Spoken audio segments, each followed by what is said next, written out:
If you take a look at this 40-year run on the dollar is designed economically to lose money every single year. So why would you save something that loses money every year?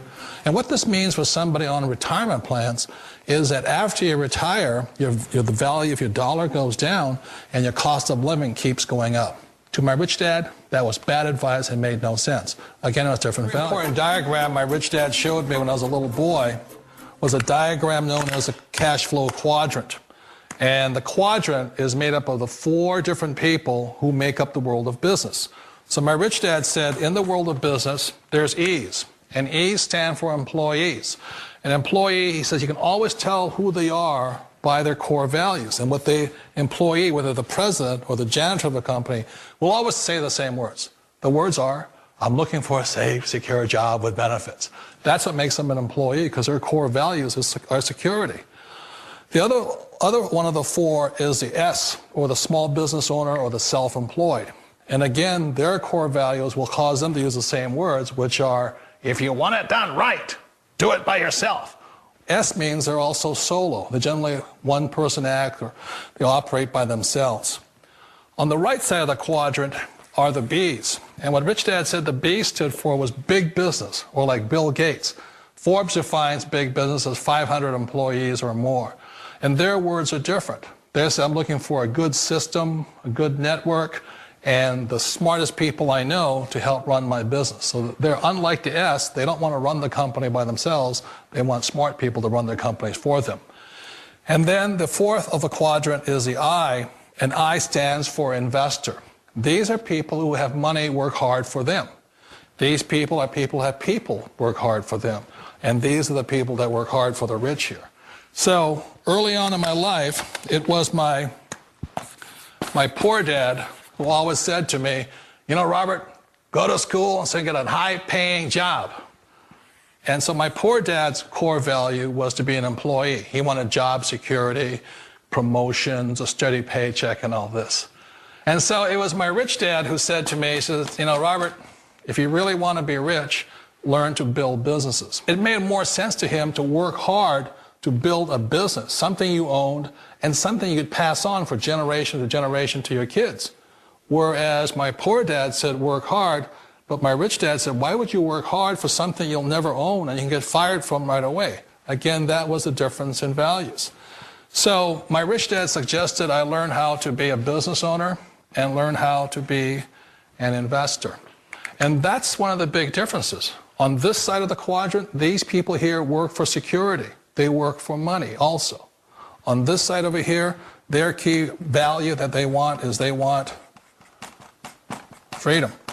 They don't want to have to work at a job anymore. They don't want to have to work for the rest of their lives. So the beauty of building a business and learning how to invest is very simply that this is passive income. You work hard for a few years, but possibly for the rest of your life, income keeps flowing to you. Hi, my name's PJ, and welcome to our short presentation. Have you ever wondered how the rich keep getting richer while broke people stay broke and the middle class seems to be shrinking? Well, this isn't nearly as mysterious as it may appear when you examine the specific differences in how broke people, the middle class, and the rich spend their money. Now, this is such a simple concept, yet so profound, it nearly knocked me out of my chair when I finally understood it. I'm going to show you exactly how the rich spend their money, and you can evaluate for yourself why they keep getting richer and the broke keep getting broker, and why the middle class remains so stressed out. Now, to get started, I'd like to review some financial terms we'll be using during this presentation. The terms that you need to be familiar with are cash flow, which means money you bring in, expenses, which means money you spend, assets. Now, this is the most confusing one. You're probably familiar with the traditional definition of an asset, which is something you own or have equity in. However, back in the 1990s, Robert Kiyosaki introduced us to a new definition of an asset in his groundbreaking Rich Dad, Poor Dad series of books. Robert taught us that an asset is something that pays you, and that's the definition we'll be using here. Liabilities is the last term, and it's defined as things that cost you money. As an example, a house is typically viewed as an asset, but can it actually be a liability? Yes. With our revised definition, anything that costs you money is a liability, not an asset. If you have a mortgage, your house is an asset to your banker because it pays him or her every month. But could a house also be considered an asset to you? Yes, in the right circumstances it could, when it pays you money. Let's say you buy a house and you rent it out, and it paid you a positive cash flow every month after all expenses. That would then be considered an asset. Now, one more time with the terms, just to be very clear before we continue. Cash flow is money you make. Expenses, that's money you spend. An asset pays you, and a liability costs you.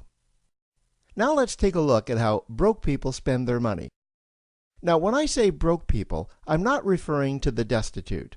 I'm speaking about that large portion of our society that lives from paycheck to paycheck and who never seem to have any money. In fact, most times there's more month left at the end of their money, and I'm sure many of you can relate to that group. On payday, broke people buy what I'm going to call stuff. Well, what's stuff? Well, that's inexpensive things that people buy that they don't really need to survive. You go into someone's house and you can't find any counter or tabletop space in the whole house because of all the stuff on it. Their house and their cars are full and cluttered with stuff. Well, where do they get all this stuff? They buy it at the flea market, at the garage sale, at the dollar store, at the craft show. So cash flow comes in and then it goes straight out the expense column to buy stuff. You see, broke people never really educate themselves on assets and liabilities. They justify buying all of this stuff by claiming that it costs so little. But over the years, it's all they ever have. The problem is their cash flow never produced or created more cash flow. Now, please understand, I'm not undermining or taking any shots at this or any group. I just see a lot of financial difficulty out there, and it really doesn't need to be that way. Creating wealth isn't a mystery, it's a formula. The only reason someone doesn't create wealth is because they either don't know the formula or they don't apply the formula. Now let's take a look at the middle class. The middle class is the group that society mistakenly thinks are rich. They're not. Yes, they typically earn a six-figure income, and many of them appear rich, but it's what they buy with their money that keeps them prisoners of the middle class. What they typically buy are liabilities. Remember the definition of a liability? Things that cost you. By buying liabilities, the money gets pushed up and out their expense column. Liabilities are items like cars, boats, houses, airplanes, credit card debt. Now let's see just how this happens. The middle class gets a nice paycheck, let's say $10,000 for the month. They then split that down the middle and they pay their monthly expenses with half, and with the other half, they make a down payment on a new car. The car costs $5,000 down, and after they add on the insurance and the maintenance, that liability now costs $1,100 new dollars every single month. A few months go by, and they want a boat, then a vacation home, a Rolex watch on their credit card, a vacation on their credit card. And before you know it, their liabilities have raised their expense levels to near or above their income levels. They actually spend equal to or more than they make. Meaning that they have to go to work and make a certain amount of money every single month just to cover their liabilities. The other important issue with both broke people and the middle class is that normally all of their cash flow is dependent on their own effort, meaning that they've educated themselves to exchange their knowledge and expertise for someone's money. Also, the money they earn is usually the highest taxed form of income. Here's an example. an attorney is knowledgeable about law, so people pay him or her in exchange for that knowledge on an hourly basis. The problem here is that if the attorney isn't sharing that knowledge with a client, then the attorney isn't making any money. This causes lots of stress and anxiety in their lives, and if you ever ask them to take an afternoon off to play golf with you, well, they very rarely can because of how much money it'll cost them to take that time off. On the surface, life's pretty good. The reality is that it's a roller coaster ride. That's the middle class. Now, I know this group very well because for a great deal of my adult life, that was me. Now let's take a look at how the rich people spend their money. Rich people acquire assets. Again, an asset is something that pays you. If you want to become rich, buy assets that earn you more money. The money cycle looks like this.